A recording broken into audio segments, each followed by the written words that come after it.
Good morning, Year 2. It's great to see you. So thank you so much for joining our first online English session. English is a bit of a different one because a lot of our writing is developed together, or we're acting out things together. So I'm sure the more that we do this, the more normal it will feel for you and for I. Today we're going to start the session a little bit differently. Normally we would share and discuss the date, learning objective, and our thinking squares to success. But I'm going to hold back that information until a little later on today, as we're going to explore a text together first and have a think about what the text type might be and see if you can share what the text type is that we're going to be focusing on over the next couple of weeks. So here you should be able to see the text, how to plant a sunflower seed. I'd love you to just pause the video now and have a conversation at home about what you think this text type might be, just having a quick glance and having heard the title.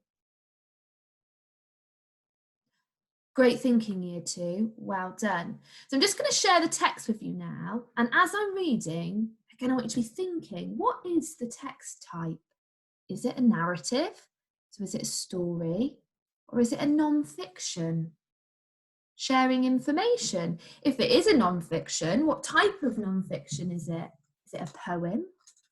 Is it a report? Is it a newspaper article? Oh, there's so many. I have to be thinking as I'm reading it to you. So how to plant a sunflower seed. What you need: a small pot, soil, seeds, watering can, water. What you do: first, fill the pot with soil to just below the top. Then, add a little water to the soil. Next, carefully put 1 or 2 seeds onto the soil. Cover the seeds with a little more soil. Gently pour more water onto the soil. Top tip: water the soil every day to help your sunflower grow. So now that you've heard the text, I'd love you to pause the video again and have a conversation at home about what your predictions now might be. Since hearing it, what do you think the text type is?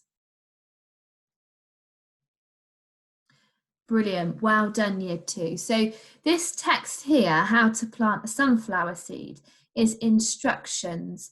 And instructions are going to be what we are focusing on over the next couple of weeks. We had a very exciting day on Monday, finding out how to make a boat that floats. And that's what we're going to be leading up to at the end of next week, writing instructions on how to make a boat that floats. So we're going to be practicing the skills on how to write a fantastic piece of instructions over the next few days and next week. So I wonder if you could have a conversation at home. What is the purpose of instructions?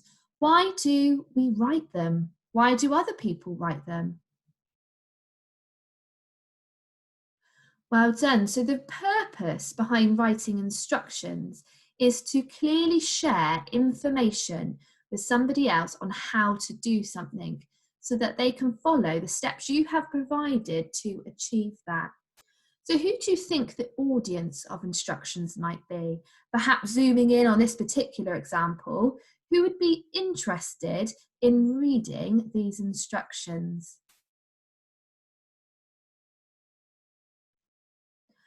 Well done. I was thinking it might be someone who perhaps is learning about plants and science at school, or it might be someone who has an interest in gardening, or it could be someone that's never done any gardening before, but they're really excited to grow some new flowers in their garden during the spring or summer. So before we move on, I'd like you again to have a conversation at home about what the key features might be of this text. So what key features do you notice?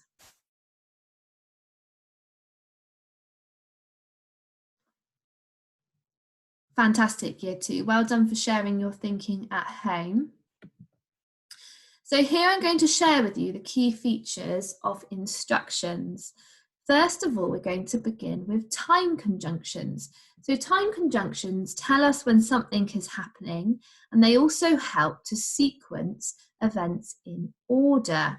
Sometimes in maths, we've even used these words to help us with sequencing a word problem. So I wonder if you can see any time conjunctions in the instructions below the heading "What you do." Perhaps pause the video and have a quick look. Well done. So the first time conjunction that I can see is the word first. So we know that firstly, we need to fill the pot with soil to just below the top. That's going to be the first thing we do. Are there any other time conjunctions? Well done. Then and next. So we have first, then, next.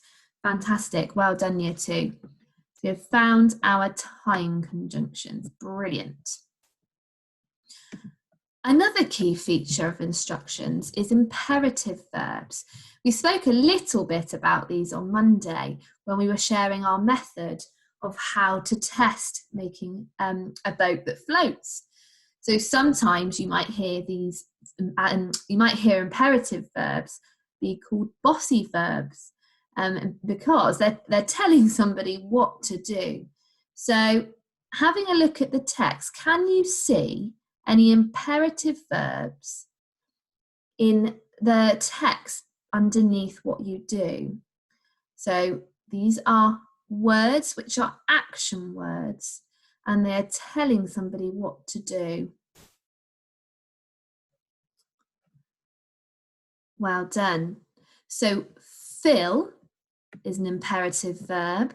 We are asking somebody to fill the pot with soil to just below the top.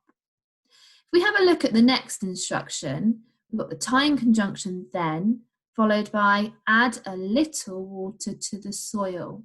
So which word is the imperative verb in that sentence? Well done. We know that add is the imperative verb, as it is the action word telling us what we need to do. Fantastic. Are there any more imperative verbs here too? Brilliant. We have put, cover, pour, and water. So these words are telling the audience what they need to do. So they are imperative verbs. Should we say it together? Imperative verbs. Brilliant. Well done. Now, I wonder if you can spot any adverbs. So the adverbs are words which describe the verbs. They describe how to do that action. Please pause the video and have a look with the adult at home. Fantastic. So, well done. As you can see here, they have used carefully to describe how to put the seeds onto the soil. And the writer has also used gently to describe how to pour more water onto the soil. So sometimes these words end with the suffix ly, as you can see at the end of carefully and at the end of gently. Fantastic. Another key feature of instructions is using the present tense. So we're talking about something happening in the now rather than talking about something that has already happened. Another key feature is also using clear descriptions. It is so important that we are clear with our instructions, as the purpose of writing instructions is to share information with someone on how to do something. Of course, if we weren't clear, it would be quite tricky to follow those instructions. Well done, year 2. So now moving on, here we have some sandwich making instructions, but they've all been muddled up.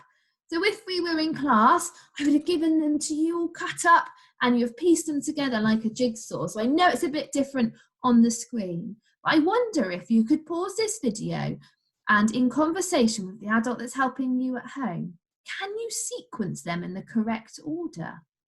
Do you have to read each instruction first and then think about which one comes first? Now there's a clue.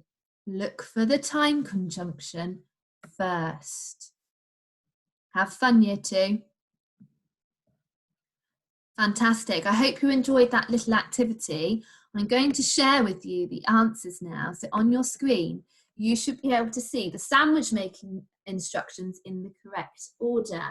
So let's read them together. You can join in with me, or you can follow with your finger or track with your eyes. So number 1, first, decide what type of filling you would like and check to see if there's some available. Number 2, next, take 2 slices of bread and butter each of them on one side only. Number 3, put your filling on one slice of bread, butter side up. You may choose 2 fillings. Number 4, place the other piece of bread, butter side down, on top of the filling. Number 5, now cut your sandwich carefully with a knife. Number 6, now sit down and enjoy your sandwich. Number 7, finally, clear away the things you have been using. Okay, so now what would be amazing is if you could pause the video and have a conversation at home to compare these instructions on how to make a sandwich with the instructions we've just looked at on how to plant a sunflower seed. So you might want to rewind the video to compare. I'm wondering what is missing. I really enjoyed reading these instructions and they are clear.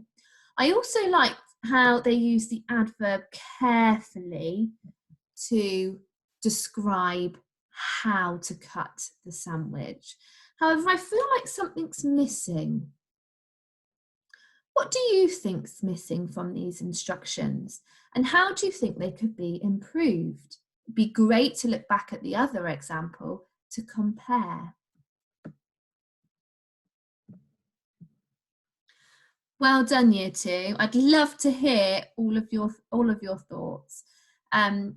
Just sharing with you my thoughts. I noticed that there wasn't a title.